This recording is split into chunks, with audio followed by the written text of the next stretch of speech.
الحمد للہ رب العالمین، الصلاۃ والسلام علی رسولہ النبی الکریم وعلی آلہ واصحابہ اجمعین۔ الحمد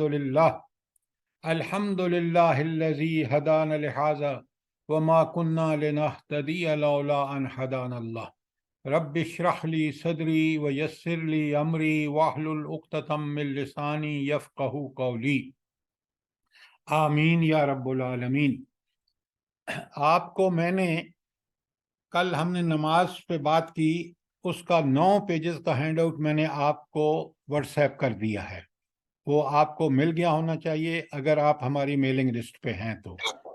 اگر نہیں ہے، نہیں ملا، تو آپ اپنا نمبر عجائب کو یا مجھے بھیج دیں تو وہ ہم آپ کو میل کر دیں گے انشاءاللہ۔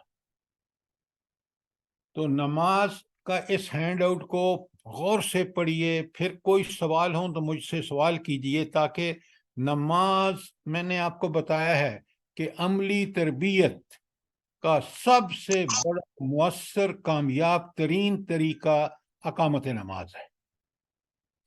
جو لوگ اپنی نماز کو اقامت نماز کے طور پر قائم کر لیتے ہیں، ان کے لیے اللہ تعالیٰ زندگی کے وہ ان کو شرح صدر ہو جاتی ہے۔ تو آپ لوگ برائے کار مہربانی یہ جو ہینڈ آؤٹ میں آپ کو بھیجتا ہوں، یہ ہم بڑی کوشش سے تیار کرتے ہیں، ان کو خوب اچھی طرح پڑھیں، سمجھیں، پرنٹ کرا کے اپنے لیے ایک فائل بنا لیں۔ تو اس کے بعد اگر آپ اپنے ہینڈ آؤٹ پہ جائیں اور پیج نمبر 8 پر، تو سب سے پہلے جو امر بالمعروف اور نہی عن المنکر کے فریضہ انجام دینے کے لیے سب سے پہلے جو مطلوبہ صفت انسان میں ہونی چاہیے وہ اقامت نماز کرے گا، اس کے لیے دین آسان ہو جائے گا، دین کے سارے کام کرنے اس کے لیے آسان ہو جائیں گے۔ جب 5 وقت وہ اقامت نماز کرے گا، اللہ تعالیٰ اس کے وقت میں برکت، اس کے مال میں برکت، اور اگر وہ سارے حرام و حلال کی پابندی کر رہا ہے، نماز کی اقامت کر رہا ہے، تو انشاءاللہ اس کو اللہ تعالیٰ سارے فائدے جو قرآن میں وعدہ کیے ہیں اللہ نے، وہ اس کو مل کے رہیں گے۔ کیوں؟ نفع نقصان کس کے ہاتھ میں ہے؟ اللہ تعالیٰ کے ہاتھ میں ہے۔ آج پوری امت یہ سمجھتی ہے کہ طاغوت کے ہاتھ میں ہے، اور سب سے بڑی جو دجال کے وقت انسانوں کی آزمائش ہوگی، اللہ تعالیٰ اس کو بہت سارے ذرائع اور وسائل عطا فرما دیں گے ہمارے امتحان کے لیے۔ لیکن مومن یہ بالکل سمجھتا ہے کہ ہر چیز پہ کنٹرول اللہ تعالیٰ کا ہے، کوئی دنیا میں ایسی کام نہیں ہو رہا جو اللہ کی اذن کے بغیر ہو۔ تو لہٰذا سب سے پہلے ہمارا ہر آدمی کا، جو ہم قرآن کے طالب علم ہیں، پہلے تو مجھے 2 چیزوں کا جواب دیجیے۔ پہلی نمبر 1، سب سے ضروری اصلاح انسان کی کس پہلو سے ہے؟ کہ انسان کو سب سے پہلے کس کی فکر کرنی چاہیے کہ میری اس چیز کی اصلاح ہو؟ جلدی بتائیں سب فکر کی، جی۔ فکر، نماز کی، ایمان کی، امر بالمعروف۔ قرآن کو عقیدہ پڑھ کی، کر سمجھ کر۔ اچھا، آپ بڑا مہربانی سنیں، یہ سب سنی سنائی باتیں مت کیا کریں، جو بالکل حقیقت ہے اس پہ نظر رکھیں۔ بالکل شروع میں ٹھیک جواب دیا، سوچ و فکر ہماری ٹھیک ہونی چاہیے۔ عقیدے کا دوسرا نام ہی سوچ و فکر ہے۔ عقیدہ ٹھیک ہوگا تو عمل ٹھیک ہوگا، سوچ و فکر ٹھیک ہوگی تو عمل ٹھیک ہوگا۔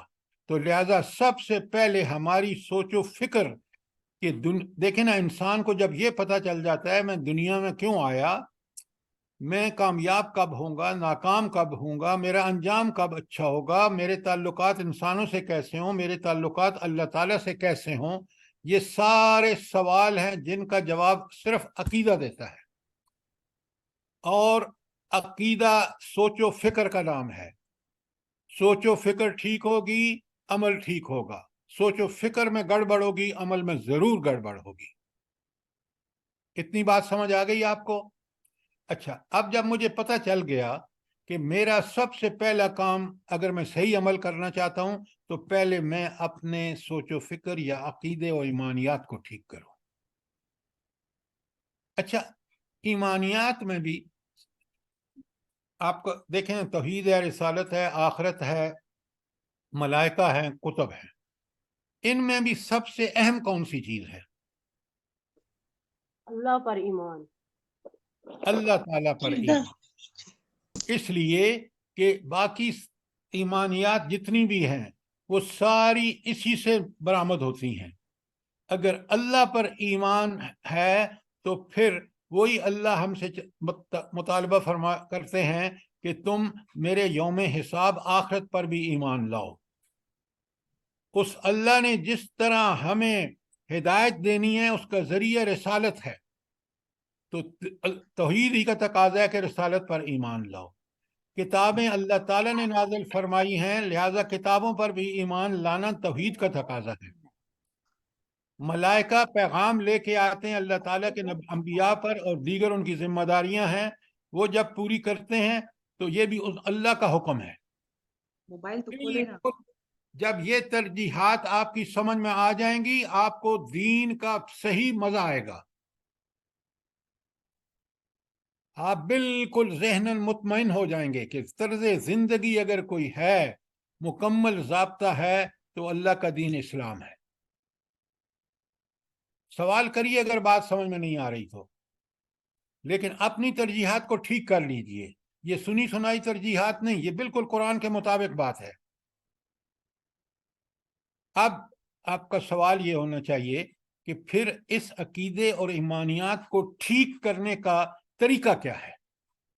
یہ جب ظاہر ہے یہ اتنی اہم بات ہے کہ عمل اسی کا نتیجہ ہے، تو پھر میرا ایمان کیسے مضبوط ہوگا؟ کیوں؟ قرآن میں آپ کو میں نے کئی دفعہ بتایا، پھر لکھ لیں، سورہ انفال کی آیت 2 تا 4 اور سورہ حجرات کی آیت 15، یہ آپ کو بتاتی ہیں کہ آپ کا ایمان کیسا ہونا چاہیے. یہ قرآن بتا رہا ہے، یہ اللہ تعالیٰ نے قرآن نازل فرمایا ہے. تو یہ ایسا ایمان سچا پکا، یہ کیسے حاصل ہوگا، کہاں سے ملے گا؟ جلدی بتائیے.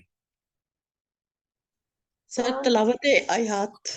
تلاوت آیات، کہ اللہ کی کتاب کی آیات کو پڑھ کے سمجھ کے ان پر عمل کریں گے تو آپ کو بالکل صحیح پتہ چل جائے گا. اس کی جب فیض و برکات آپ کے سامنے آئیں گی تو آپ کو پتہ چلے گا کہ اب میرا عقیدہ، ایمانیات، سوچ و فکر ٹھیک ہوئی ہے. تلاوت آیات پڑھ کے سمجھ پہ ان پر عمل کر کے، اور اگلی بات اس کی دعوت دے کر. بالکل یہ ترتیب ٹھیک ہوگی تو آپ دیکھیں گے قرآن کس طرح ہماری رہنمائی کرتا ہے. اچھا، اب یہاں تک تو ہو گئی بات سوچ و فکر، ایمانیات اور عقائد کی. اس پہ کوئی سوال ہو جلدی سوال کیجئے تاکہ آپ بات سمجھیں. کوئی سوال نہیں ہے؟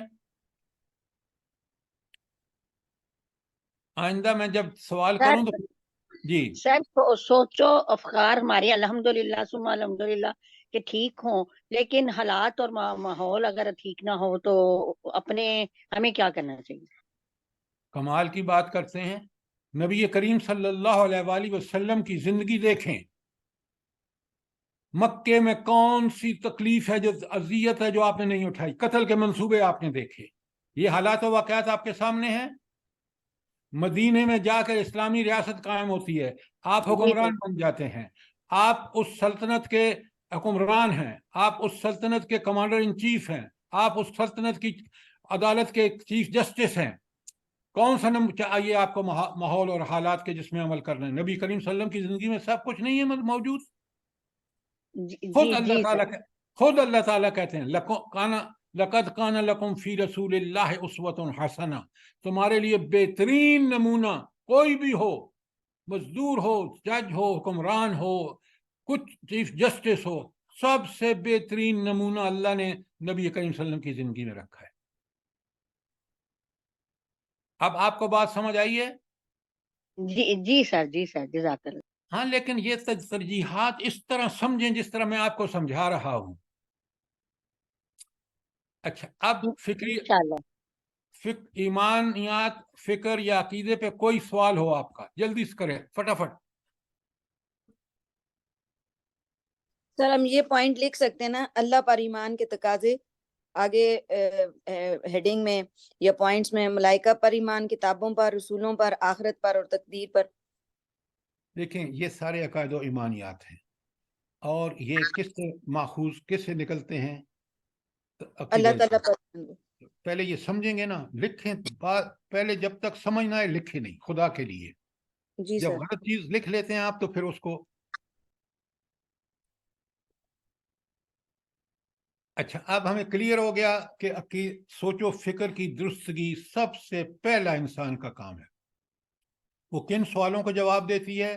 میں کہاں سے آیا، میں کیوں آیا، یہ دنیاوی زندگی میں میرا کام کیا ہے، اور میں کامیاب کب ہوں گا دنیا اور آخرت میں ناکام کب ہوں گا دنیا اور آخرت میں۔ تو یہ وہ سارے سوالوں کے جواب عقیدہ دیتا ہے۔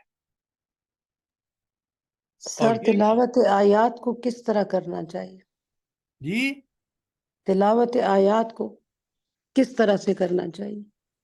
جس طرح میں آپ کو سمجھا رہا ہوں نا کہ ہر آیت کا پورا مضمون سمجھیں، سمجھنے کے بعد اس پر عمل شروع کر دیں جو اس میں تعلیمات، ہدایات دی گئی ہیں، نمبر 2۔ نمبر 3، اس کے فیض و برکات خود اپنی زندگی میں دیکھیں، آپ کو بالکل یقین اور اطمینان ہو جائے گا یہ کام کرنے پہ، کیونکہ اللہ تعالیٰ نے الا بذکر اللہ تطمئن القلوب، اللہ کی یاد ہی میں دلوں کا اطمینان اللہ نے رکھا ہے۔ یاد کا مطلب کیا ہے؟ زبان سے بھی، عمل سے بھی۔ بے شک، سبحان اللہ۔ اب بات سمجھ آ گئی ہے؟ جی جزاک اللہ۔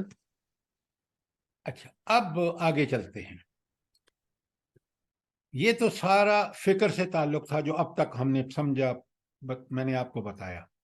اب آتا ہے عمل، جو فکر ہی کا نتیجہ ہے، اور یہ ایمانیات انسان کو عمل کرنے پر کی ترغیب دیتی ہیں، اس کو ابھارتی ہیں، اس کو عمل کرنے کا جذبہ عطا کرتی ہیں۔ یہ بہت بڑی مینٹل اور فکری موٹیویشن بھی ہے جو ہمیں طاقت اور قوت دیتی ہے کہ ہم عمل کریں۔ اب مجھے یہ بتائیں کہ عمل میں کون سی چیز ہے جو سر فہرست ہے؟ اچھا میں پھر واپس جاتا ہوں، عقیدے میں سر فہرست ایمان باللہ ہے، جیسے میں نے آپ کو سارا بتایا ہے۔ اب مجھے بتائیں کہ عمل کی زندگی میں، انسانی زندگی میں عمل میں سب سے ضروری چیز کون سی ہے اور کیوں ہے؟ سر اقامت الصلاۃ۔ کیوں؟ اقامت الصلاۃ، بالکل ٹھیک ہے، کیوں؟ کیونکہ یہ فرق کرتی ہے سر جس کی نماز درست ہو گئی اس کا دین درست ہو گیا۔ یہ سب کہنے کی باتیں ہیں، مومن اور کافر میں فرق کرنے والی ہے۔ نہیں، یہ بات ہاف ٹروتھ ہے جو آپ کہہ رہے ہیں۔ سر نماز میں اللہ سے رابطہ ہوتا ہے اور اللہ سے یہ آپ سنی سنائی باتیں نہیں چاہیے، اس کی روح چاہیے بات کی۔ سر دن میں 5 دفعہ ہم اپنے ایمان کا اعادہ کرتے ہیں اور اللہ تعالیٰ کے سامنے حاضر ہو کے پھر دوبارہ سے ہم اپنا ایمان مضبوط کرتے ہیں۔ نہیں، ہاف ٹروتھ صحیح سولانے بات کر رہے ہیں۔ سر نفس پہ کنٹرول ہوتا ہے پہلے نمبر پہ۔ زندگی کا مقصد ہی نماز کیا ہے؟ اب بڑے غور سے سنیے، دیکھیں میں اس چیزیں اس لیے سوال کراتا ہوں تاکہ آپ سوچیں آپ کے ذہن میں کیا ہے اور حقیقت کیا ہے۔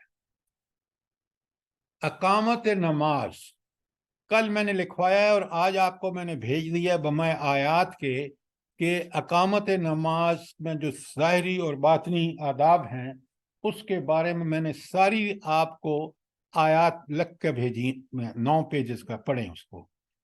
سب سے پہلے نماز ایک ایسا فریضہ ہے، پہلے ہم کپڑے پاک، جسم پاک، وضو کر کے، وضو کی دعائیں مانگ کے پھر ہم جاتے ہیں نماز میں۔ نماز میں ہم اللہ کی تکبیر، تسبیحات، اس کو بار بار پڑھتے ہیں، اپنی کھڑے ہو کہتے ہیں اللہ اکبر۔ کیا مطلب؟ اس کائنات میں اگر کوئی ہستی بڑائی رکھتی ہے تو وہ صرف اللہ ہے۔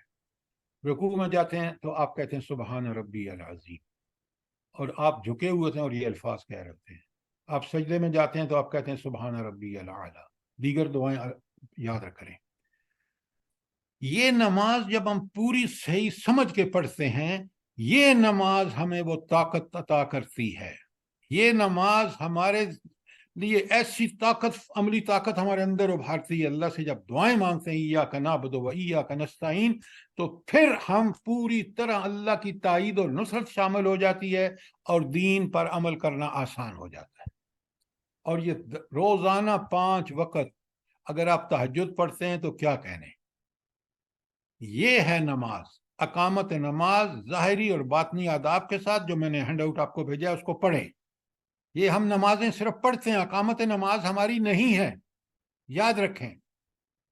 ہم نے عادت پڑی ہوئی ہے، ہم اس کو روز اگر سوچ سمجھ کے پڑھیں تو اس میں ہمارا ایمان تازہ، ہماری سوچ فکر ٹھیک نماز کر دیتی ہے. پھر عمل ایسا کہ جس عمل میں پورا جسم حصہ لے رہا ہوتا ہے، دل، دماغ، عقل، سب کچھ. یہی تو اللہ چاہتا ہے کہ پوری زندگی میں ہم رہنمائی وحی سے لیں، قرآن سے لیں، رسول صلی اللہ علیہ وسلم کی سنت سے لیں. جب یہ ہم نے چھوڑ دیا تو آپ دیکھ لیں ہمارے سارے معاملات بگڑ گئے. ہمارے پاس کوئی ٹائم مینجمنٹ نہیں ہے، کوئی ہم دنیا میں کام پروڈکٹیو نہیں کر رہے. یہ تربیت نماز کرتی ہے جو کوئی اور عمل نہیں کر سکتا. کل میں نے آپ کو بتایا، میں نے ساری زندگی ٹائم مینجمنٹ پہ لیکچر یورپ میں، امریکہ میں، ہر جگہ دیے ہیں. میرا اسائنمنٹ تھا مارکیٹنگ کا. لیکن قرآن کی نماز کا جواب خود کوئی اور چیز نہیں دے سکتی، اگر یہ نماز اقامت نماز. اب بات سمجھ آئی ہے آپ کو؟ سوال کریں. کوئی بات کلیئر نہیں ہے تو سوالوں سے کلیئر کر لیں. شرمائیں نہیں اس بات میں. دین سیکھنے میں کبھی شرم نہیں کرنی چاہیے کہ لوگ کیا کہیں گے. ہم نے سر جو پڑھتے ہیں تو وہ ہر حال میں پڑھتے ہیں، اور جن کو نہیں پڑھنا ہوتا وہ پھر بہانے ڈھونڈتا ہے. جو پڑھتے ہیں وہ اقامت نماز کے یہ حقوق سارے ادا کرتے ہیں. آداب جو میں نے آپ کو لکھ کے بھیجے ہیں، میں تو نہیں. کوشش کرتے ہیں سر، کوشش کرتے ہیں. اور سر سوچیں بہت آتی ہیں، لیکن 2 منٹ کی جو ہے نا اللہ کی طرف متوجہ ہوتے ہیں اور پھر ہمارے دنیا کی سوچیں گھیر لیتی ہیں. سر اس کا کیا کریں؟ ہاں، بڑا آسان نسخہ ہے، عمل اس پہ ذرا مشکل ہے.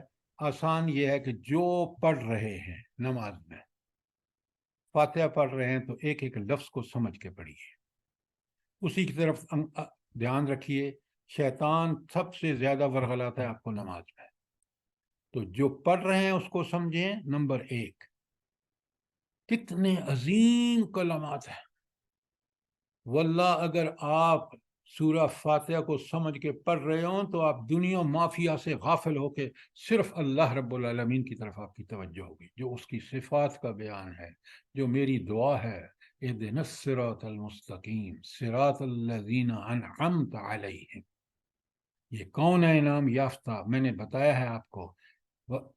غیر المغضوب علیہم، کون ہے وہ مغضوب جس سے یہ اگر میں نماز میں سوچ سمجھ کے نہیں پڑھ رہا تو میں مغضوبوں سے کیسے بچوں گا؟ میں ان پر جن پر اللہ کا انعام ہوا ہے ان سے کیسے تعلق میرا قائم ہوگا؟ تو خیال اس لیے آتے ہیں کہ ہم نماز کو سمجھ کے سوچ کے پڑھتے نہیں ہیں. وضو پوری تسلی سے کریں، دعائیں مانگیں. بسم اللہ الرحمن الرحیم پڑھ کے شروع کریں، ختم کریں تو آپ دعا پڑھیں. اشہد ان لا الہ الا اللہ وحدہ لا شریک لہ واشہد ان محمدا عبدہ ورسولہ. اس کے معنی کیا ہے؟ میں شہادت دے رہا ہوں کہ میرا اللہ تعالیٰ ہے اور میرے رسول محمد صلی اللہ علیہ وسلم وہ میرے نمونہ ہے. میں محکوم ہوں کس کا؟ اس اللہ کا. اور سر اسی کے ساتھ ہی دوسری دعا کتنی پیاری ہے، اللہم اللہم اجعلنی من التوابین واجعلنی من المتطہرین. سبحان اللہ، سبحان اللہ. اب مجھے یہ بتائیں یہ متطہرین اور توابین میں فرق کیا ہے؟ بتائیں جلدی سے. فین توبہ کرنے والے اور متطہرین اپنے کو ترجمہ پاک مجھے صاف مت بتائیں، ترجمہ مت بتائیں، میں فرق پڑھ سمجھ رہا ہوں آپ سے. سر توابین ہی جو ہوتے ہیں وہ متطہرین ہو گئے نا، گناہوں سے پاک ہو گئے تو پھر وہ بالکل بالکل آپ کی بات بالکل ہاف ٹروتھ. سر باطنی پاکیزگی، آگے ظاہری اور باطنی آپ پاکیزگی مجھے بتائیں، تزکیہ۔ آپ پہلے مجھے بتائیں، آپ مجھے اس کا فرق نہیں بتا سکتے اور روز پڑھتے ہیں آپ. خدا کے لیے سر ایک روح کی پاکیزگی ہے اور ایک بدن کی پاکیزگی ہے، یعنی ہم دونوں، یہ دونوں چیزیں ہماری دونوں چیزوں کو پاک کرتی ہیں. آپ ابھی تک اس کے معنی کے ڈیپتھ پہ نہیں پہنچے. سر اللہ تعالیٰ پاک ہے اور آپ غور سے سنیں، آپ خدا کے لیے سمجھیں اپنے ذہن سے یہ پرانی باتیں جو مفہوم نہیں ہیں ان کو نکالیں اور صحیح مفہوم کو داخل کریں. میں جب پڑھتا ہوں تو مجھے بالکل لذت آتی ہے. اللہم اجعلنی من التوابین، مجھے توبہ کرنے والوں میں سے بنا دے.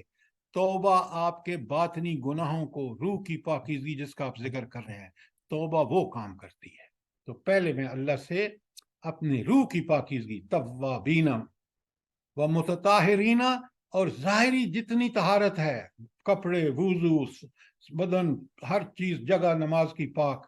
تو یہ ہے اس کا فرق کہ میں اللہ سے بیک وقت باطنی بھی اور ظاہری بھی پاکیزگی کی دعا مانگ رہا ہوں. جب میں سمجھ کے کروں گا تو پھر میں عمل کروں گا.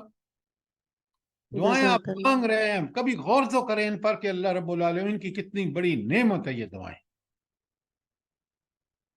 اللہ اتنا ہی آپ کو پھل دے جتنا سمجھ کے اور سوچ کے آپ مانگتے ہیں اور پھر اس کے مطابق عمل کرتے ہیں. یاد رکھیں.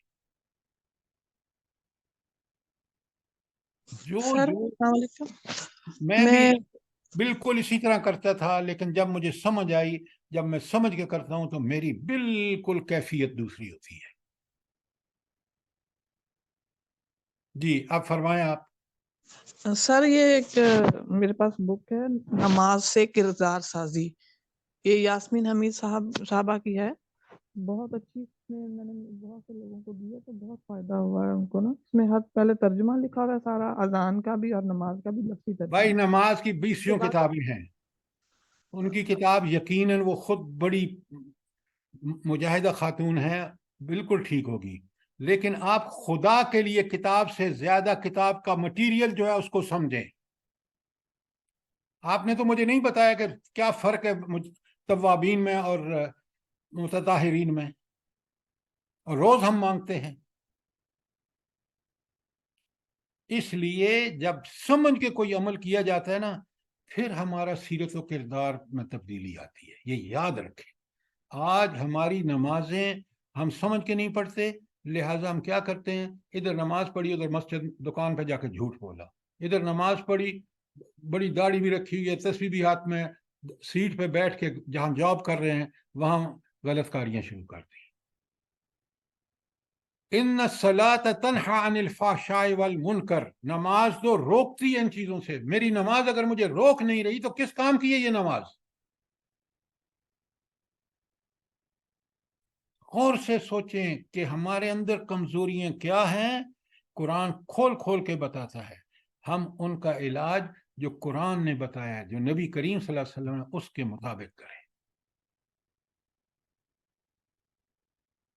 یہ چیزیں میں اس لیے نہیں لمبی کر رہا، یہ اس لیے کہ ہم اپنی اصلاح کریں. وقت اور دعوت کا کام یہی ہے کہ ہمارے اندر مطلوبہ تبدیلی جو قرآن اور سنت چاہتا ہے وہ آئے. اور ہم نے جو برسوں سے پڑھ کے نمازیں، اور ہم کہتے ہیں بس ہم تو کامل ہو گئے. ہر نماز آپ کی ایک نئی دعا ہے. ہر نماز اگر اقامت نہیں ہے تو اس کے فائدے نہیں ہوں گے. ہم سمجھ کے نہیں پڑھ رہے تو شیطان حملہ کرے گا، نماز میں ورغلائے گا، فلانا کام فلانا کام. جب آپ نماز کو عمل کو ٹھیک طریقے سے اقامت کے اسی میں نے 9 پیجز بھیجے ہیں، خدا کے لیے ان کو پڑھے۔ اچھا، اب نماز پہ اگر کوئی سوال نہیں ہے تو آگے چلتے ہیں۔ ہم پڑھ رہے تھے صفحہ نمبر 8 پر کہ امر بالمعروف اور نہی عن المنکر کے فریضے کے لیے مطلوبہ اوصاف کیا ہیں۔ پہلا عملی اوصاف جو ہے اقامت نماز ہے۔ نمبر 2 صبر اور ثابت قدمی۔ آج میں آپ کو بتاتا ہوں کہ صبر جو ہے، آج آپ دیکھ لیں، سبحان اللہ و بحمدہ سبحان اللہ العظیم، اللہ کی قدرت سے دیکھیں۔ یہ حماس کا، مجاہدین فلسطین کا صبر اور ثابت قدمی ہے کہ 1 مہینہ گزر گیا ہے اور وہ شخص نیتن یاہو جو کہتا تھا کہ میں دنیا کا سب سے مضبوط آدمی ہوں، ہمارے آئرن ڈوم لگا ہوا ہے، فلان لگا ہوا ہے، صبر استقامت کا حد دیکھیں۔ یہ ہے، اس کو کہتے ہیں صبر، کہ اتنی اذیتوں میں جنگ کے اندر وہ قبضہ نہیں کر پا رہا، 1 مہینہ ہو گیا ہے کہ وہ بمباری کر رہا ہے، شہادتیں دے رہے ہیں، لیکن ان کی صبر اور ثابت قدمی کی انتہا ہے۔ اگر کسی نے دیکھنی ہو عملاً تو یہاں دیکھے۔ یہ تو ہو گیا نا مجاہدین کا صبر اور استقامت۔ میں اور آپ اپنی زندگی میں کیسے، بڑے غور سے سنیں۔ اللہ تعالیٰ نے جب یہ دنیا بنائی ہے نا، تو رب العالمین نے ایک کام کیا ہے، انسانوں کو اللہ تعالیٰ نے دنیا کو آزمائش بنایا ہے نا۔ خلق الموت والحیات لیبلوکم ایکم احسن عملا، سورہ ملک کی آیت ہے کہ میں نے زندگی اور موت بنائی آزمائش کے لیے۔ تو آزمائش میں پورا اترنے کے لیے کیا چیز ضروری ہے؟ سر صبر اور استقامت۔ صبر اور استقامت۔ اتنے سوچنے کی بات کیا ہے؟ جب آپ صبر اور استقامت کا ثبوت دیتے ہیں تو پوری زندگی میں آپ کامیاب رہتے ہیں۔ کیوں؟ آزمائش ہے، آزمائش میں صبر۔ ایک بڑی پیاری حدیث ہے، حضور نبی کریم صلی اللہ علیہ وسلم فرماتے ہیں کہ مومن کا معاملہ بڑا عجیب ہے، اور یہ صرف مومن کا معاملہ ہے اور کسی کا نہیں ہے۔ کیوں؟ وہ صبر کرتا ہے، مصیبتیں آتی ہیں تو ان اللہ مع الصابرین، اللہ صبر کرنے والوں کے ساتھ ہے۔ وہ شکر کرتا ہے، دیکھیں یہ تو ہے نا مصیبتوں میں، پھر پوری زندگی میں یا آپ کو مصیبتیں سے آزمایا جاتا ہے، یا اللہ تعالیٰ آپ کو رزق میں، مال میں، اولاد میں، کاروبار میں خوب ترقیاں عطا فرماتا ہے۔ حلال کا، میں حلال کی بات کر رہا ہوں، حرام کی نہیں۔ وہاں انسان پہ کیا لازم ہے؟ کیا لازم ہے؟ صبر اور شکر سر۔ دیکھیں، صبر پہلے کی بات ہے، جب بات ہو رہی ہے تو ٹھیک بات کیا کریں۔ صبر مصیبتوں پر ہے، یہاں شکر ہے۔ شکر الحمدللہ سر۔ بس آپ نے یہ لفظ رٹے ہوئے ہیں، باقی آپ کو روح اس کی پتہ نہیں ہے۔ کیوں شکر کرے بندہ بلا؟ کیوں کرے شکر؟ بتائیں۔ کہ اللہ تعالیٰ نے یہ نعمتوں سے نوازا ہے، الحمدللہ۔ تو آپ نے ساری زندگی قرآن پڑھا ہے، آپ اتنا نہیں بتا سکتے لَإِن شَكَرْتُمْ لَأَزِيدَنَّكُمْ، اگر تم شکر کرو گے اللہ تعالیٰ وعدہ کرے میں ضرور بے ضرور تمہیں زیادہ دوں گا۔ قرآن سے پڑھیں، قرآن سے سمجھیں، تاکہ یہ بات ہمیں یقین آئے کہ یہ رب فرما رہا ہے۔ سنی سنائی باتیں آپ ٹھوک دیتے ہیں۔ مصیبتوں پر صبر کرو گے تو اللہ تعالیٰ فرماتے ہیں کہ ان اللہ مع الصابرین، اللہ صبر کرنے والوں کے ساتھ ہے، ان کو استقامت دے گا، ان کو صبر کے نتائج ملیں گے، سب کچھ اللہ گارنٹی کر رہا ہے کہ ان اللہ معکم ہے۔ اور اگر تم ساری انعامات پر شکر کرو گے تو اللہ وعدہ کر رہا ہے لَإِن شَكَرْتُمْ، اگر تم شکر کرو گے لَأَزِيدَنَّكُمْ، میں تمہیں ضرور زیادہ دوں گا۔ یہ شکر والی آیت سورہ ابراہیم کی آیت نمبر 7 ہے۔ قرآن کو نوٹ کیا کریں، قرآن کس طرح ہمیں صحیح رخ پہ عین کامیابی کے رخ پہ گائیڈ کرتا ہے، ہدایت دیتا ہے. بات سمجھ آئی ہے کہ نہیں آپ کو؟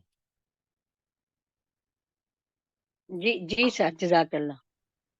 اچھا، اب ذرا لکھ لیں آپ تاکہ آپ کو یہ صبر کی 3 قسمیں ہیں جس میں سارے صبر آ جاتے ہیں.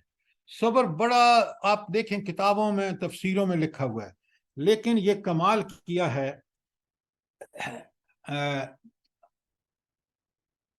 میرا نام اس وقت ذہن لکھیں آپ. صبر کی 3 قسمیں. صبر علی الطاعات. طاعات کیا ہوتی ہیں؟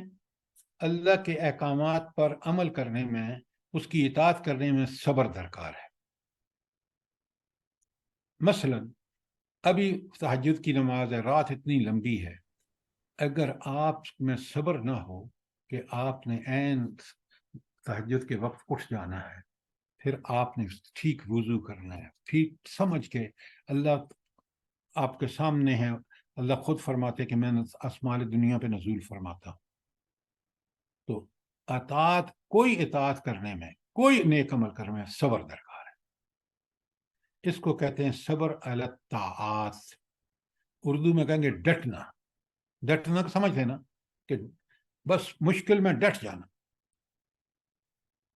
اچھا، یہ بات سمجھ آ گئی آپ کو کہ فرض، پھر سن لیں، فرض عبادتیں انجام دینی ہوں، احکام الہی عمل کرنا ہو، پاکیزہ اخلاق کرنا ہو، راہ خدا میں ہجرت اور جہاد کرنا ہو، ان سب میں کیا چاہیے؟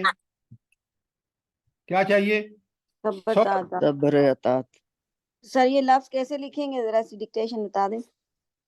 ہاں، فرض عبادتوں کے انجام دینے، احکام الہی کی اطاعت و پیروی کرنے، پاکیزہ اخلاق.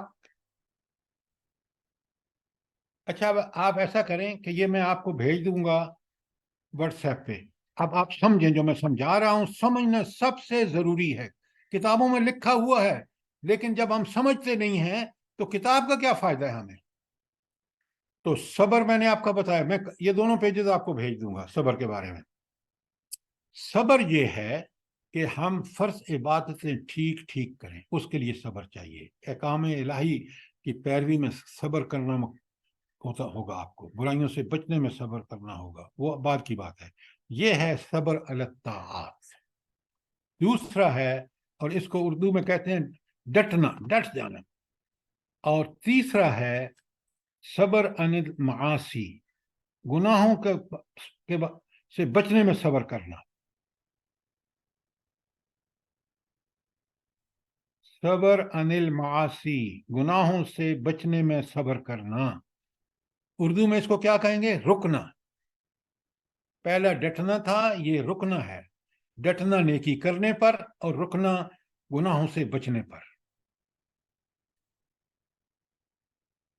اب میں کل بھیجوں گا، آج سمجھیں، اچھی طرح سوال کر لیں تاکہ کل پھر پڑھ کے آپ بالکل اپنے پاس اس کو پرنٹ کر لیں گے. اللہ تعالیٰ کی حرام کردہ چیزوں سے بچنے پر کیا چاہیے؟ صبر چاہیے.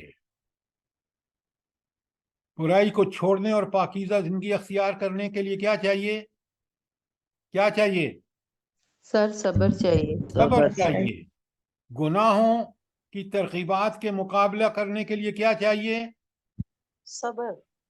کتنی ترغیبات ہیں، آپ کا میڈیا دیکھ لیں، الیکٹرانک، پرنٹ، ہر گلی کوچے میں ہر جگہ اشتہار لگے ہوئے ہیں. آدھی ننگی عورتیں، اس لیے کہ آپ کو ترغیب، شیطانی ترغیب، نفس لوامہ کے ساری گندگیاں آپ کو ابھار رہی ہیں. اور اللہ تعالیٰ کی نافرمانی پر فائدے اور اپنی لذتوں کو سے بچنا جو ہے، اس کے لیے صبر. یہ ہے صبر عن المعاصی. اچھا، ایک تو ہم نے دیکھ لیا کہ صبر علی الطاعت، اللہ تعالیٰ کی بندگی کرنے میں صبر، اور دوسرا ہے اللہ تعالیٰ کی نافرمانیوں سے بچنے پر صبر کرنا. اس کے علاوہ بنا کیا صبر ہو سکتا ہے؟ اور تیسرا صبر کیا ہو سکتا ہے؟ مصیبتوں آزمائشوں پہ صبر. ویری گڈ ڈاکٹر صاحبہ، ویری گڈ. اس کو کہتے ہیں صبر علی المصائب. مصیبت مصائب مصیبت کی جمع ہے.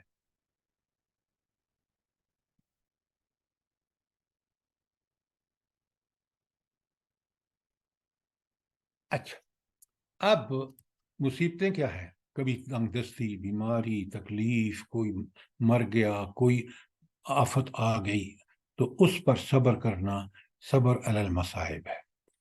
اب بڑے غور سے سنیے، یہ اردو الفاظ لکھ لیے اپنے پاس کہ سب بندگیوں اللہ تعالیٰ کی اطاعت پر صبر کرنا، اس کو ڈٹنا کہتے ہیں، ڈٹ جانا.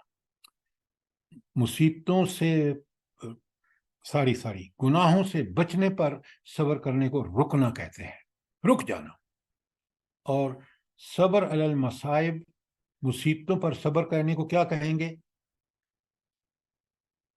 سہنا. یہ ہے صبر کی حقیقت. اب آپ سوال کریں، اس میں سے کوئی چیز بچ گئی ہے کہ جہاں صبر کی ضرورت پڑتی ہو؟ حافظ ابن حزم نے کمال کر دی، یہ اس کی ڈیفینیشن ہے. صبر میں نے بڑے بڑے آرٹیکل پڑھے ہیں، تفسیروں میں دیکھا ہے، یہاں اس نے نچوڑ نکال کے رکھ دی ہے.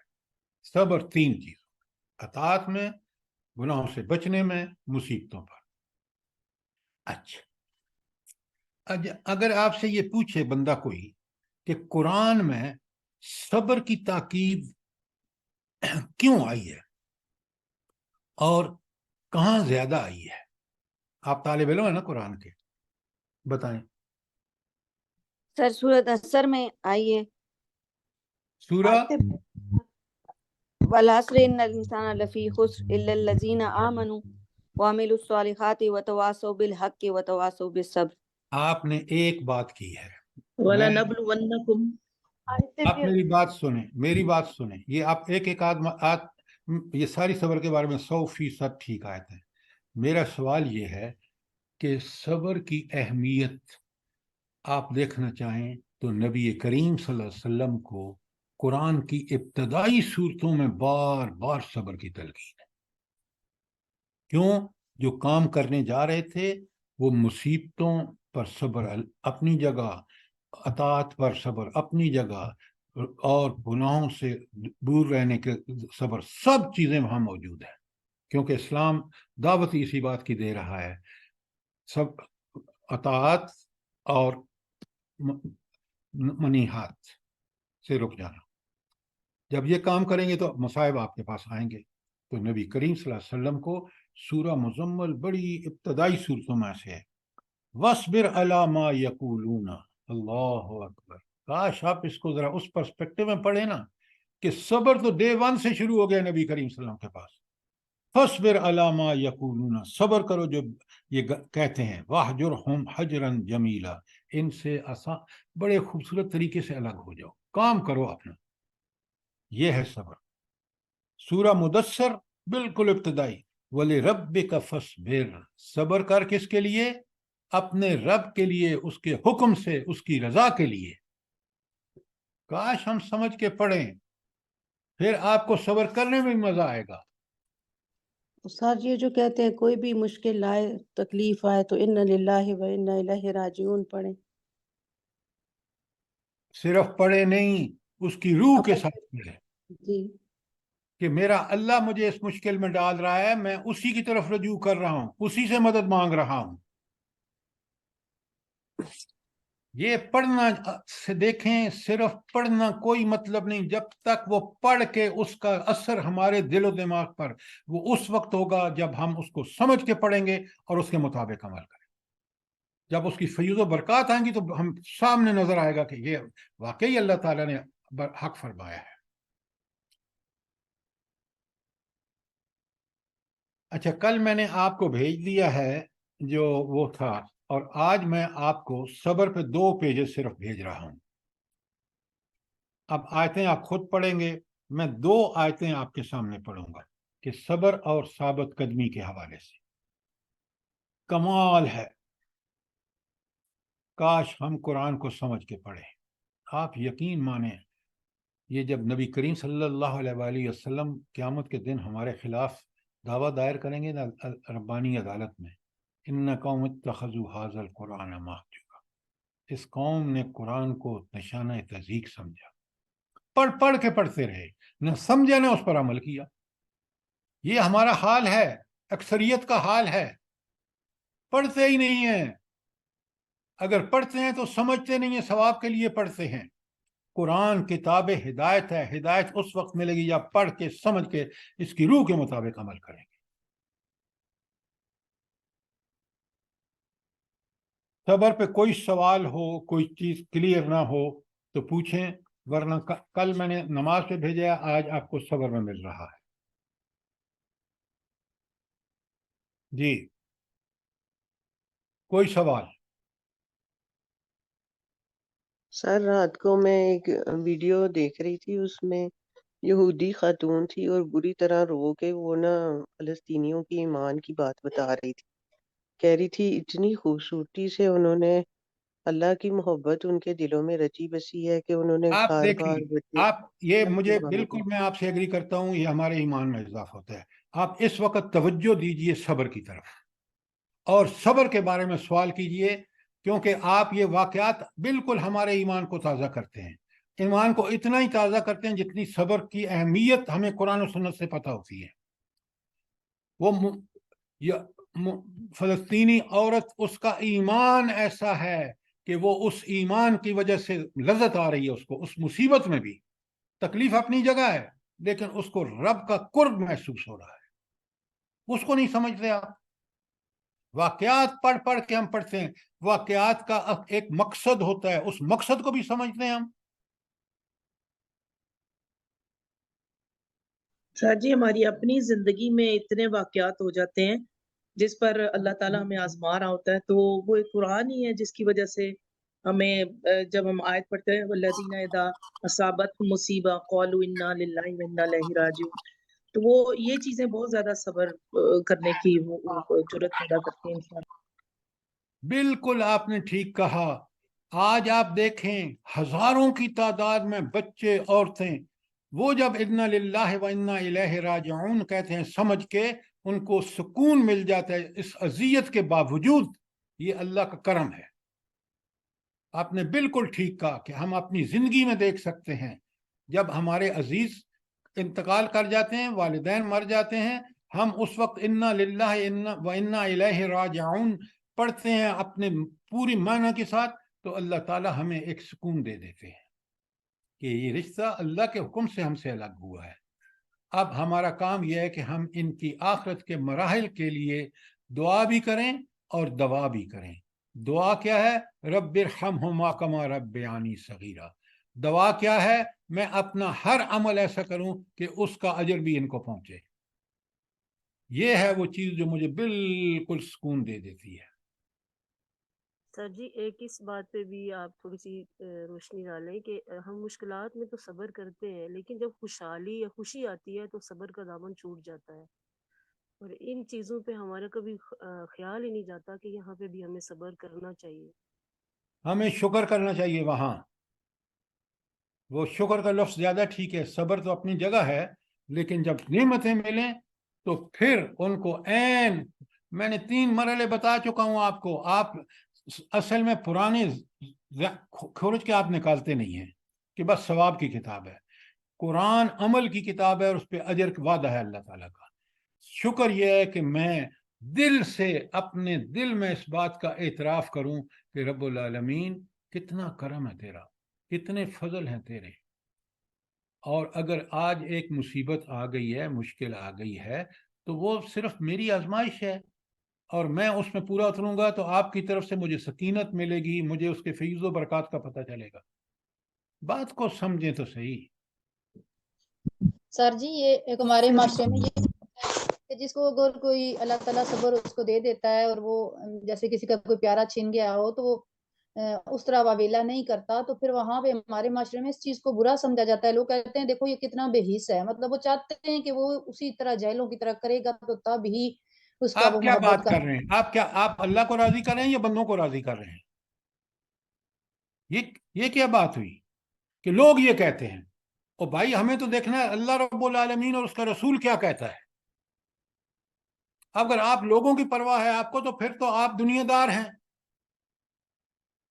آپ یہ مظاہرہ کریں گے صبر و شکر کا تو آپ دنیا کو دکھائیں گے, دنیا کو دیکھ کے اس بات پر یقین ہو جائے گا کہ صبر اور شکر کرنے والا کتنا بہترین حالت میں ہے, اگر اس میں عقل اور اللہ نے اس کو شعور جو دیا ہے اس کو استعمال کرے گا. تو آپ ان کی باتوں پر جو دنیا دار ہیں, چیخ و پکار, عقل بھی معاف, سب کچھ, اور اللہ کی احکامات کو چھوڑ کے شیطان کے لیے ہلا ہو مچا رکھی ہے.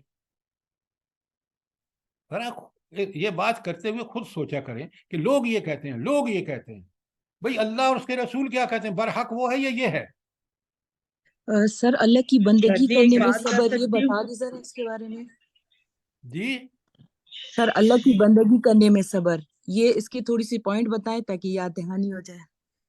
میں آپ کو بھیج رہا ہوں ہینڈ آؤٹ, وہ آپ کو چلا گیا ہے, آپ اس کو پڑھیں اور پھر آپ جی سر مل گیا.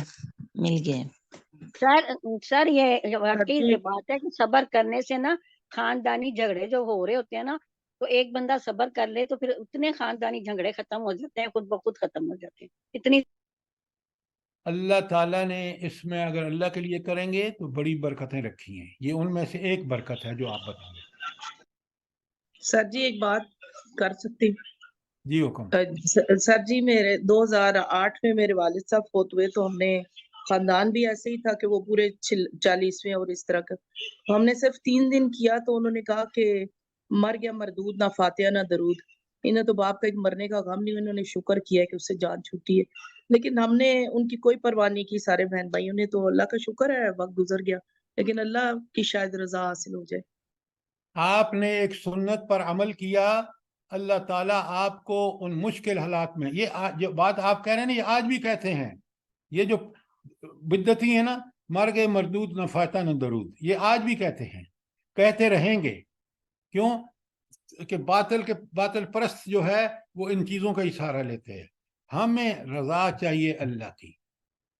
آپ نے یہ کیا, آپ کے باپ کی روح کو بھی اللہ تعالیٰ, ان کو بھی اس کا فائدہ پہنچے گا کہ تم نے ایسی اولاد چھوڑی جنہوں نے میرے کہنے پہ عمل کیا.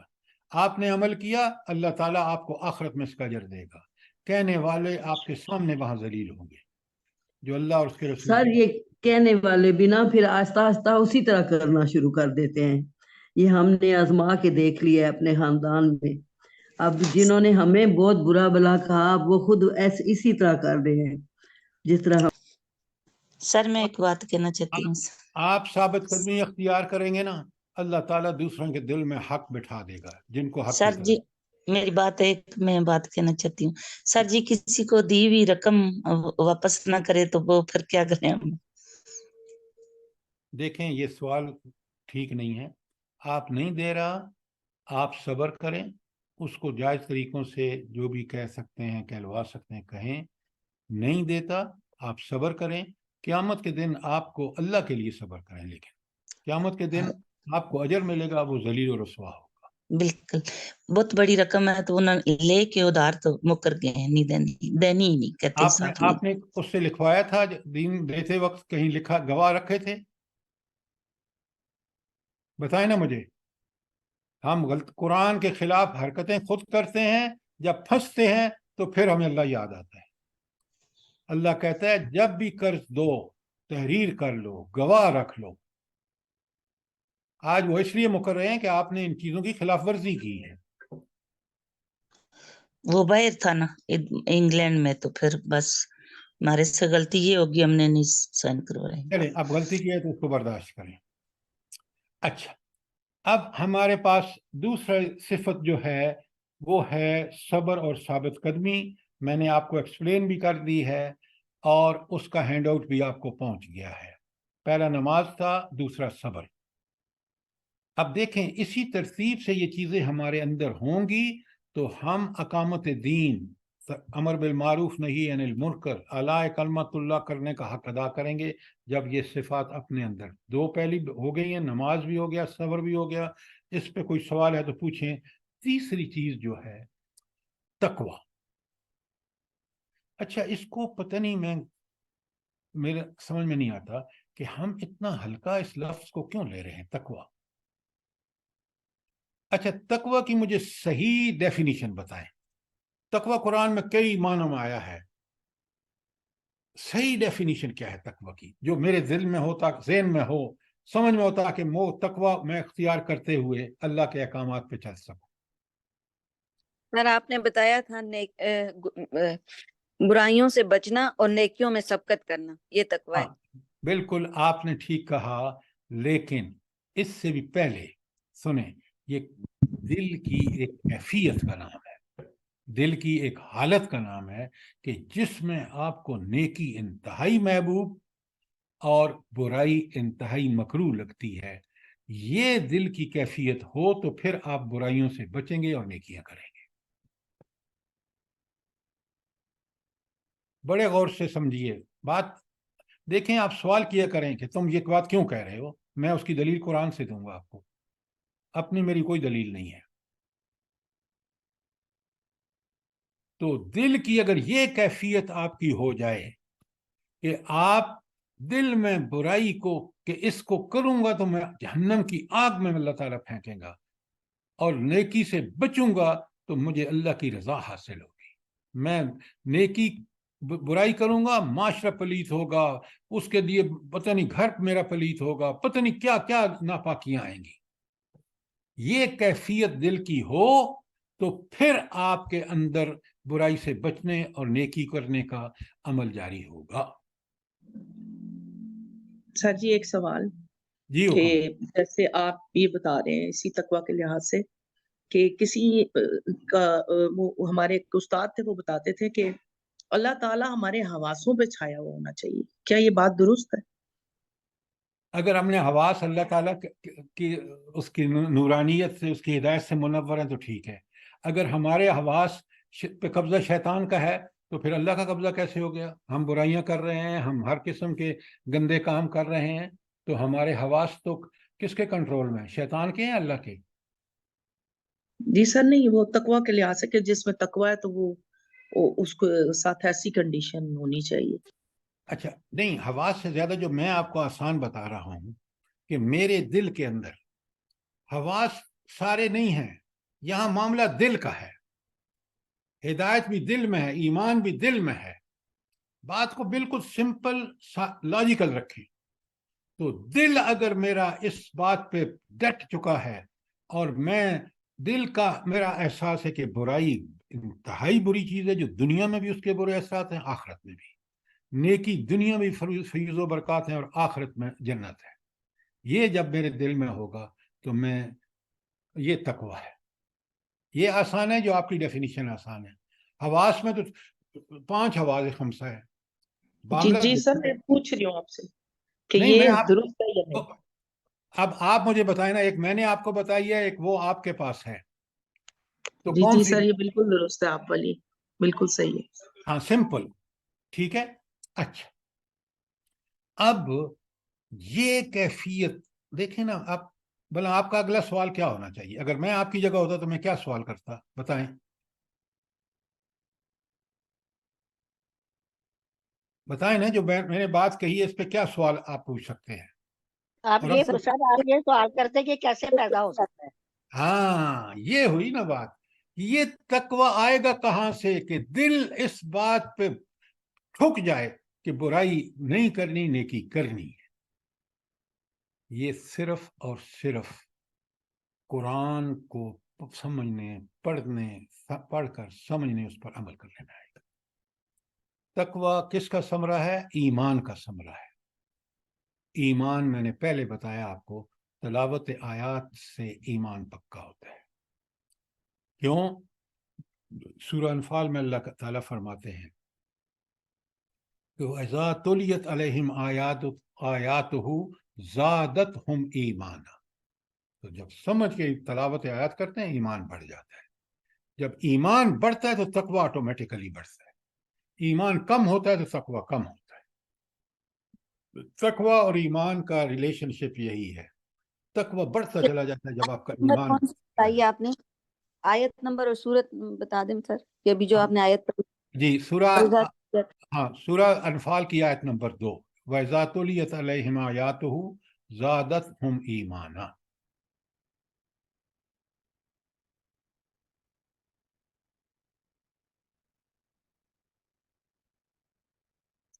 اچھا اب میں آپ کو تقوی کے بارے میں سورہ زمر کی آیت 28 لکھیں. اس میں اللہ تعالیٰ فرماتے ہیں قرآن عربی. ہائے ہائے یہ رب جب فرماتا ہے نا تو پڑھتے ہوئے لذت آ جاتی ہے. قرآن عربی. قرآن کون سا؟ جو عربی زبان میں ہے. غیر ذی عوج، اس میں کوئی ٹیڑھ نہیں، کوئی کجی نہیں. اس کا کیا مطلب ہے؟ قرآن میں کوئی ٹیڑھ نہیں، کوئی کجی نہیں، کیا مطلب ہے اس کا؟ آپ نے ہزاروں دفعہ پڑھا ہوگا، سوچا نہیں ہے کبھی کہ اللہ تعالیٰ کیوں کہہ رہے ہیں؟ اس میں کوئی شک نہیں ہے، یعنی کہ کھول کھول کے بتا دیا ہے قرآن نے ہمیں سب کچھ. نہیں یہ اللہ برحق کی طرف سے اور برحق ہے، اس میں کسی قسم کی کوئی جھول نہیں. Half truth. سر کوئی ایسی بات نہیں ہے جو سمجھ میں نہ آ سکے. فائنل خیر الحدیث حدیثی کتاب اب مجھے وہ ساری باتیں میرے علم میں ہیں، میں نے آپ کو سمجھنے کے لیے بتایا ہے، پوچھا ہے کہ غیر ذی عوج کا معنی کیا ہے. اب بڑے غور سے سنیں، بڑے غور سے سنیں، سمجھیں، قرآن کی روح کو سمجھ جائیں گے تو شرح صدر ہو جائے گا. اس لیے اس میں کوئی کجی نہیں ہے، یہ کوئی مطالبہ آپ سے غیر فطری نہیں کرتا. قرآن یہ ہماری فطرت میں ہے نا. اللہ نے ہر انسان چاہے کافر ہے مسلم ہے جب بھی پیدا ہوا ہے اس کو فطرت اسلام پر پیدا کیا ہے. نمبر 1 سورہ روم کی آیت 30. نمبر 2 فَلْهَمَهَا فُجُورَهَا وَتَقْوَاهَا، اس کو الہام کر دیا ہے نیکی بھی اور بدی بھی. الہام کا مطلب اس کی فطرت کے اندر رکھ دیا ہے، وہ نیکی کو بھی پہچانتا ہے اور برائی کو بھی ٹھیک طرح سمجھتا ہے کہ برائی بری ہے اور نیکی اچھی. یہ اس کی فطرت میں داخل ہے. قرآن ان چیزوں کے بالکل عین مطابق نیکی کرنے پہ ابھارتا ہے، برائی سے روکنے پہ. تو اس میں ٹیڑھ جب ہوتی کہ یہ کوئی حکم دیتا فطرت کے خلاف، جو فطرت کا تقاضا ہے کہ نیکی اچھی ہے برائی بری ہے، تو وہ کہتا ہے نیکی کرو اور برائی کو چھوڑ دو. یہ انسانی فطرت کے خلاف نہیں جاتا، یہ عین انسانی فطرت کے مطابق ہے. یہ ہے عوج کا معنی کہ اس میں ٹیڑھ اور کجی نہیں ہے. سوال کریں.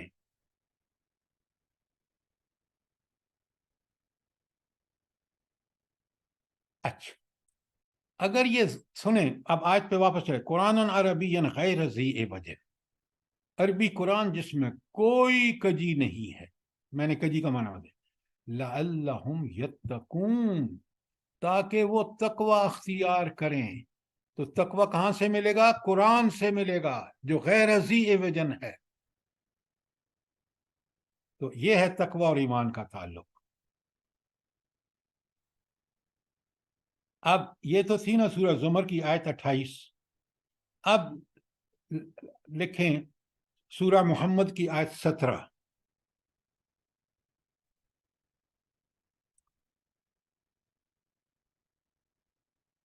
اللہ فرماتے ہیں والذین اہتدوا، جو ہدایت کے راستے پر چلتے ہیں. کون لوگ؟ وہ لوگ جو ہدایت کیا ہے؟ جو قرآن میں اس کے مطابق چلیں گے. زادہم ہدا، اللہ تعالیٰ ان کی ہدایت میں اضافہ کرے گا. تو ہدایت میں اضافہ کب ہوگا؟ جب آپ ہدایت پہ چلیں گے. اور آگے سنیں وآتاہم تقواہم، پھر اللہ تعالیٰ ان کے حصے کا تقوی بھی ان کو دے دیتا ہے. ہدایت پہ چلنے کا مطلب ہے قرآن کے مطابق چلنا. جب قرآن کے مطابق چلیں گے تو اللہ تعالیٰ ان کے حصے کا تقوی بھی ان کو دے گا. اچھا اب میں یہ 3 پیجز پہ آیات میں بھیج رہا ہوں، ترجمہ آپ قرآن سے دیکھیں گے. تقوی جو ہے یہ اللہ کو کتنی پسند ہے؟ بھلا یہ بتائیں مجھے، کتنا پسند ہے اللہ کو تقوی؟ اگر ہم تقوی اختیار کریں تو کیا سب سے بڑا فائدہ دنیا پہ، سب سے بڑا فائدہ بتائیے؟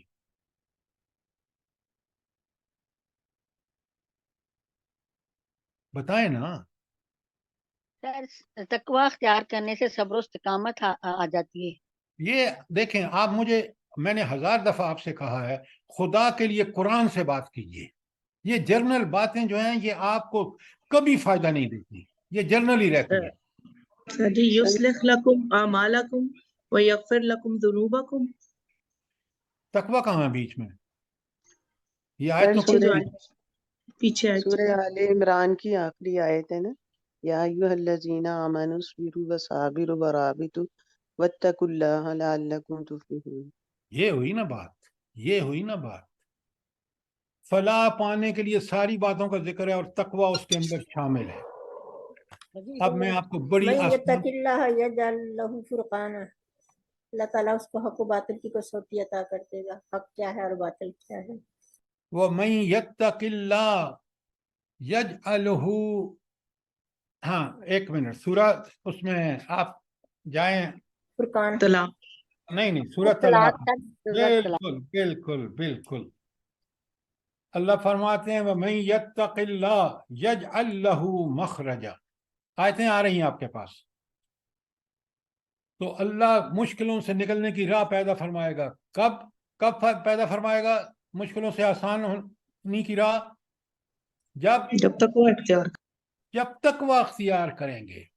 آج آپ کی مشکلیں دیکھیں، عدالتوں میں نہ جج میں تقوی، نہ آپ میں تقوی، نہ مجھ میں تقوی، تو مسائل کتنے مشکل ہو چکے ہیں۔ آپ کہتے ہیں ٹھیک ہے کسی نے زیادتی کر لی ہے، وہاں مت جاؤ، کیونکہ عدالت میں جانے سے جو مصیبتیں ہوں گی وہ اس کے علاوہ اس سے بھی بڑھ کر ہوں گی۔ یہ ہے تقوی نہ ہونے کا۔ سنیں قرآن نے کمال کر دی ہے تقوی کے بارے میں۔ طلاق میں اللہ تعالیٰ کہتے ہیں سورہ 2 اور 3 میں وَمَن يَتَّقِ اللَّهَ، جو کوئی تقوی اختیار کرے، يَجْعَل لَّهُ مَخْرَجًا، مشکلوں سے نکلنے کی راہ پیدا فرما دے گا اللہ تعالیٰ، وَيَرْزُقُهُ مِنْ حَيْثُ لَا يَحْتَسِبُ، اور اس کو وہاں سے رزق نہیں، وسائل فراہم کرے گا جہاں سے اس کے وہم و گمان میں بھی نہیں ہے۔ کاش ہم اس پہ عمل کریں۔ میں آپ سر کو، یہ کون سی سورت تھی؟ یہ آپ کے پاس آ رہی ہے سورۃ طلاق کی آیت 2 اور 3 ہے۔ پھر سورۃ طلاق ہی میں دیکھیں، اللہ اکبر اللہ اکبر، وَمَن يَتَّقِ اللَّهَ، جو کوئی اللہ کا تقوی اختیار کرے، اللہ کے لیے گناہوں کو چھوڑے، نیکیاں کرے، یکفر عنہ سیئاتہ، اس سے برائیوں کو دور کرنے کا واحد ذریعہ تقوی ہے، وَيُعْظِمْ لَهُ أَجْرًا، اور اس کو بڑا اجر عطا فرمائے گا، آخرت میں جنت دے گا۔ اور قرآن میں سورہ، پتہ نہیں ہم کیوں قرآن جگہ جب پڑھیں نا، جان سے پڑھیں، لذت آ جاتی ہے۔ سورہ نبا جب پڑھتے ہیں نا، دوسرے رکوع شروع ہوتا ہے ان للمتقین مفازا حدائق وعنابا وکواعب اترابا وکأسا دہاقا لا یسمعون فیہا لغوا ولا، جنت کا جواب سوا اللہ کے پاس اجر، تقوی کا صبر جنت ہے، ساری تقوی کا انعام جنت ہے۔ اور اللہ کہتے ہیں اعدت للمتقین، یہ جنت تیار ہی متقین کے لیے کی گئی ہے۔ ہم تقوی اختیار تو کریں۔ آج یہ ساری برائیاں، نہ ایمان کمزور، تقوی نہیں ہے، معاشرہ برائیوں سے پٹا پڑا ہے۔ اب آپ کو سمجھ آ رہی ہے بات؟ یہ سب چیزیں آپ کو پہنچ رہی ہیں، میں منتیں کر رہا ہوں کہ پرنٹ کرا کے رکھ لیں، یہ پھر کبھی نہیں ملیں گی آپ کو اکٹھی اس طرح مربوط، تو آپ مانے اس کے آپ نے لکھنے ہیں۔ اللہ اکبر، ان اولیاءہ الا المتقون، اللہ کن کا ولی ہے؟ جو تقوی رکھتے ہیں۔ فإن اللہ یحب المتقین، اللہ تقوی، اہل تقوی سے محبت کرتا ہے۔ ان اللہ، یہ 2 دفعہ آئی ہے یحب المتقین، آل عمران کی 76 میں بھی اور توبہ کی 9 میں بھی۔ اللہ ولی المتقین، اللہ متقین کا ولی ہے۔ اب یہ جب میرے ذہن میں بیٹھ جاتا ہے تو میں کہتا ہوں مجھے دنیا اور آخرت کی کامیابی تقوی میں، اور تقوی تعلق ایمان سے یہ کہ جب ایمان مضبوط ہوگا تو تقوی بھی مضبوط ہوگا۔ یہ 3 پیجز ہیں بیٹا۔ ہاں جی، اب بتائیں تقوی کی بات سمجھ آ گئی آپ کو؟ سوال کریں۔ جی سر۔ جی سر، آگے سے وہ بھی آپ کو مل گیا ہوگا، آپ دیکھ سکتے ہیں۔ چوتھی چیز جو اگر وہ نہ ہو تو پھر آپ کوئی امر بالمعروف اور نہی عن المنکر یا اقامت دین نہیں کر سکتے۔ 3 میں نے آپ کو بتائی ہیں، نماز، اقامت نماز، صبر اور استقامت اور تقوی، تینوں پر آیات آپ کو مل چکی ہیں۔ چوتھی بات، اف و درگزر، اف این فے وو، اس کا معنی بھی درگزر ہے۔ اللہ تعالیٰ فرماتے ہیں سورہ آراف میں، خذ العف، ایک تو نیکی درگزر کرنے کا سیکھو، وَأْمُرْ بِالْعُرْفِ، اور نیکی کا حکم دو، وَأَعْرِضْ عَنِ الْجَاهِلِينَ، اور جاہلوں سے کنارہ کش رہو، دور رہو۔ اور یہ عفو جو ہے یہ اتنی اہم ہے کہ قرآن میں دوسری جگہ اللہ تعالیٰ فرماتے ہیں کہ اَلَا تُحِبُّونَ أَن يَغْفِرَ اللَّهُ لَكُمْ،